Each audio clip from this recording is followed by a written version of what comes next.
పాతిపెట్టడం గురించి మనం చూసినట్లయితే యోహాను 19వ అధ్యాయం 38 నుంచి 42 దాకా, అలాగే లూకా 23వ అధ్యాయం 50 నుంచి 56 దాకా, మార్కు 15వ అధ్యాయం 42 నుంచి 47 దాకా, మత్తయి 27వ అధ్యాయం 57 నుంచి 66 దాకా. మనం మొదటగా యోహాను 19వ అధ్యాయం 38 నుంచి 42 దాకా చూద్దాం.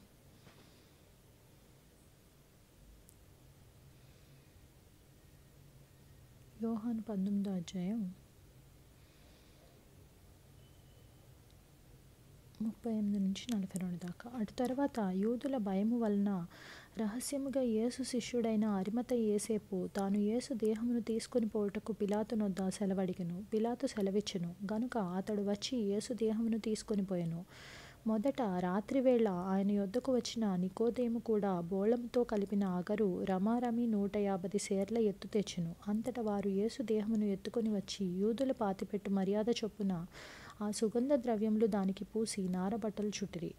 ఆయన్ను సిలువ వేసిన స్థలములలో ఒక తోట ఉండెను. ఆ తోటలో ఎవడునూ ఎప్పుడునూ ఉంచబడని క్రొత్త సమాధి ఒకటి ఉండెను. ఆ సమాధి సమీపంలో ఉండెను గనుక ఆ దినము యూదుల సిద్ధపరచు దినమైనందున వారు అందులో యేసుని పెట్టిరి. అలాగే మనం లూకా 23వ అధ్యాయం 50 నుండి 56 దాకా కూడా చూడొచ్చు. లూకా 23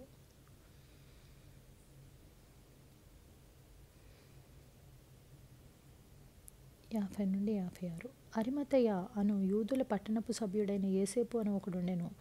అతడు సజ్జనుడును నీతిమంతుడనై ఉండి వారి ఆలోచనకును వారు చేసిన పనికిని సమ్మతింపక దేవుని రాజ్యం కొరకు కనిపెట్టుచుండినవాడు.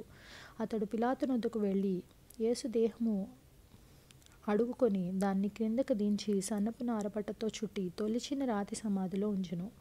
అందులో ఎవడునూ అంతకు మునుపెన్నడూనూ ఉంచబడలేదు. ఆ దినము సిద్ధపరచు దినము, విశ్రాంతి దినారంభం కావచ్చును. అప్పుడు గలిలయ నుండి ఆయనతో కూడా వచ్చిన స్త్రీల వెంట వెళ్ళి ఆ సమాధిని ఆ దేహము ఎలాగూ ఉంచబడెనో చూచి తిరిగి వెళ్ళి సుగంధ ద్రవ్యములను పరిమళ తైలములను సిద్ధపరిచి ఆజ్ఞ చొప్పున విశ్రాంతి దినమున తీరికగా ఉండిరి.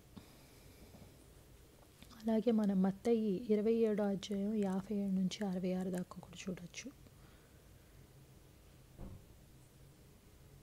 మత్తయి 27వ అధ్యాయం 57 నుండి 66 దాకా. యేసు శిష్యుడుగానున్న అరిమతయి యోసేపు అను ఒక ధనవంతుడు సాయంకాలమైనప్పుడు వచ్చి పిలాతు నొద్దకు వెళ్ళి యేసు దేహమును తనకిమ్మని అడుగగా పిలాతు దాన్ని అతనికి అప్పగింపనాజ్ఞాపించెను.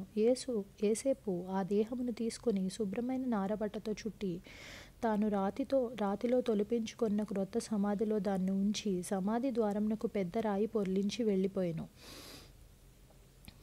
మగ్దలేనే మరియు వేరొక మరియు అక్కడనే సమాధి ఎదురుగా కూర్చుండి ఉండిరి. మరునాడు అనగా సిద్ధపరచు దినమునకు మరుసటి దినమున ప్రధాన యాజకులను పరిసయ్యులను పిలాతు నొద్దకు కూడి వచ్చి, అయ్యా, ఆ వంచకుడు సజీవుడై ఉండినప్పుడు 3 దినములైన తరువాత నేను లేచెదనని చెప్పినది మాకు జ్ఞాపకమున్నది.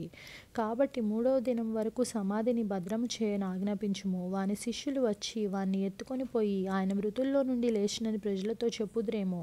అప్పుడు మొదటి వంచన కంటే కడపటి వంచన మరి చెడ్డదై ఉండునని చెప్పిరి. అందుకు పిలాతు, కావలి వారు ఉన్నారు గదా, మీరు వెళ్ళి మీ చేతనైనంత మట్టుకు సమాధిని భద్రం చేయడని వారితో చెప్పెను.